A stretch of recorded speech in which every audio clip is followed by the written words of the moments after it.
বাহিরে ছিলাম, আমরা দেখেছি যে বাচ্চাদেরকে নিয়ে যাইতেছে, ওদের পুরো জামা কাপড় সব পুড়ে গেছে, অনেক বাচ্চার একদম হাত পা থেকে চামড়া ছিলে পড়তেছে, এরকম অবস্থা দেখছি। ইতিমধ্যে যে উত্তরায় একটি বিমান বিধ্বস্তের ঘটনা ঘটেছে, তো আসলে এটি কি ভারতের কোনো ষড়যন্ত্র নাকি এটা আসলে দুর্ঘটনা?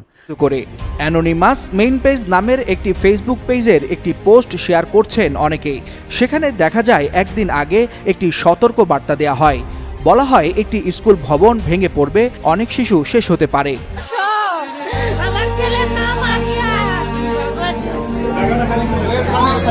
আমার থেকে আমি যে চেয়ারে বসেছিলাম, আমার চেয়ার থেকে হয়তো 4 ফিট বা 5 ফিট দূরে মানে আরেকটা চেয়ার, টেবিল চেয়ার ছিল স্যারের, ওর উপরে পড়ছে একদম। উত্তরা দিয়াবাড়িতে বিমান বিধ্বস্ত হওয়া সেই বিমানটি ভারতের এবং ভারতের ষড়যন্ত্রে এটি হয়েছে বলে সকলের ধারণা। কেননা একদিন আগেই মুখোশ পরিহিত একজন ব্যক্তি ফেসবুকে এসে সতর্কবার্তা দিয়েছিল যে কোনো মুহূর্তে একটি স্কুল ধ্বংস হয়ে যাবে, বিমান আঘাত করবে। তাহলে কি এই ঘটনাকে উল্লেখ করে বর্ণনা করেছিল? বিস্তারিত দেখতে থাকুন ভিডিওতে। ঢাকায় প্রশিক্ষণ বিমান বিধ্বস্তের ঘটনায় শোক বইছে গোটা দেশে। এর মধ্যে নতুন গুঞ্জন ছড়িয়ে পড়েছে একটি ফেসবুক পোস্টকে কেন্দ্র করে। অ্যানোনিমাস মেইন পেজ নামের একটি ফেসবুক পেজের একটি পোস্ট শেয়ার করছেন অনেকেই। সেখানে দেখা যায় একদিন আগে একটি সতর্ক বার্তা দেওয়া হয়। বলা হয় একটি স্কুল ভবন ভেঙে পড়বে, অনেক শিশু শেষ হতে পারে। খুব দ্রুত ভয়াবহ বিপর্যয় আসছে বলেও সতর্ক করা হয়। বলা হয় ভবনের রক্ষণাবেক্ষণ দুর্বলতার ফলেই এটি ঘটবে। তবে কোথায় হবে, কবে হতে পারে এই দুর্ঘটনা তার কিছুই উল্লেখ করা হয়নি সেই পোস্টে। এমনকি বাংলাদেশের নামও সেখানে উল্লেখ নেই। অ্যানোনিমাস মেইন পেজ নামের এই ফেসবুক পেজটি কারা পরিচালনা করছে তা বোঝার কোনো উপায় নেই, কারণ সবার মুখমণ্ডল ঢাকা থাকে একটি বিশেষ ধরনের মাস্ক দিয়ে। আর পেজটি কোথা থেকে পরিচালনা করা হচ্ছে তাও জানা যায় না। যদিও প্রোফাইল লোকেশনে লেখা আছে হাওয়াই, তারপরও অনেকে বিষয়টিকে মাইলস্টোন স্কুল অ্যান্ড কলেজের উপর বিধ্বস্ত হওয়া বিমান দুর্ঘটনার সাথেই মেলাচ্ছেন।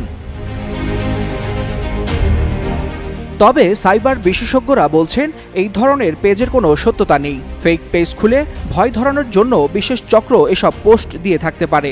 আবার অনেকে মনে করছেন আগের কোনো একটা পোস্ট হয়তো ক্যাপশন এডিট করে দিয়েছেন, সেটাই মানুষ শেয়ার দিচ্ছে বা সামাজিক যোগাযোগ মাধ্যমে প্রচার করছে। এই ধরনের পোস্টকে আমলে না নেওয়ার পরামর্শ দেওয়া হচ্ছে।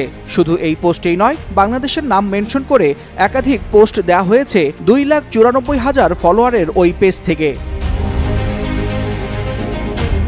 তবে দুর্ঘটনার বিষয়ে আইএসপিআর জানিয়েছে যান্ত্রিক ত্রুটির কারণে প্রশিক্ষণ বিমানটি বিধ্বস্ত হয়েছে। তদন্ত শেষে আরও বিস্তারিত।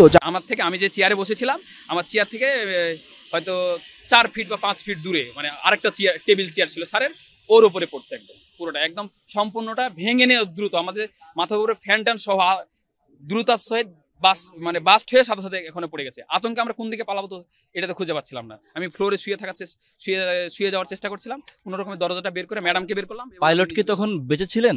আমি ওটাতে খেয়াল করিনি, ওখানে আমি বুঝতেই পারিনি যে ওটা পাইলট ছিল। প্রথমে আমি তো আতঙ্কে মানে ওখানে হচ্ছে ধুলাবালির মানে অন্ধকারে ওখানে কি পড়ছে সেটা কিন্তু আমি মানে বুঝতে পারি নাই। যে হচ্ছে আমি অফিসের মধ্যে বসেছিলাম, বসে থাকা অবস্থায় বিকট শব্দ সাথে সাথে আমার উপরে যে মানে টিন শেডের একটা ছাদ ছিল, ফল ছাদ, ওই ছাদটা ভেঙে গুঁড়ো বালি, ধুলো আর বালিটালি এগুলা ভিতরে একদম বিকট শব্দ। তখন বুঝতে পারছি যে ওপরে কিছু একটা পড়ছে, বিকট শব্দ, বিস্ফোরণ হয়েছে কোনো কিছু একটা। ভয়ে আতঙ্কে কোন দিকে দরজা কোন দিকে কি এটা খুঁজে পাচ্ছিলাম না। কোনো রকমে বের হলাম, বের হয়ে আবার উপর দিকে তাকাচ্ছি, দেখছি এখানে কোনো কিছু নাই। পরে ডান দিকে তাকাচ্ছি, দেখছি যে ওখানে আগুন জ্বলতেছে। হ্যাঁ, পরে দেখে দিক দিয়ে ঘুরে আসলাম, ওখানে বিমান পড়ছে। ওখানে আমি বের হয়ে আসার সঙ্গে সঙ্গে রাস্তা আছে, রাস্তা থেকে সিঁড়ি থেকে নামছি, সিঁড়ি থেকে নেমে দেখতেছি একটা ডেড বডি। ওখানে ওটা সম্ভবত গার্ডিয়ান বা হয়তো টিচার, মানে বড় মানুষের ডেড বডি, মস্তিষ্কের অর্ধেক নাই। প্লাস হচ্ছে তারপরে হচ্ছে একটা বাচ্চার একটা ডেড বডি। তারপরে হচ্ছে যে ওই বিমান তো তখন আমি চাই স্কুলটি এখান থেকে সরিয়ে দেওয়া হোক, কেননা রানওয়ের পাশে যেখানে বিমান ওঠানামা করে এটার উপরে দিয়ে যখন বিমান যাতায়াত করবে অবশ্যই সেখানে দুর্ঘটনা হওয়ার সম্ভাবনা থাকবেই। এজন্যই এই বিমান ল্যান্ড করার স্থানে এভাবে শিশু কোমলমতি বাচ্চাদের স্কুল থাকা অবশ্যই সেটা একটা রিস্কিও বিষয়। আপনাদের অভিমত কি এই বিষয় নিয়ে?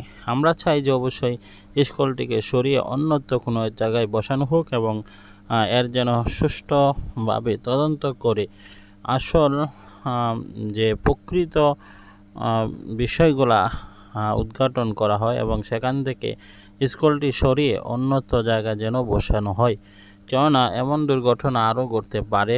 আমরা ইতিমধ্যে যে দুর্ঘটনা দেখেছি, কোমলমতি বাচ্চা যেখানে ভবিষ্যৎ গড়তে গিয়েছিল তাদের অধিকাংশের ভবিষ্যৎ শেষ হয়েছে, আগুনে জ্বলছে গিয়েছে।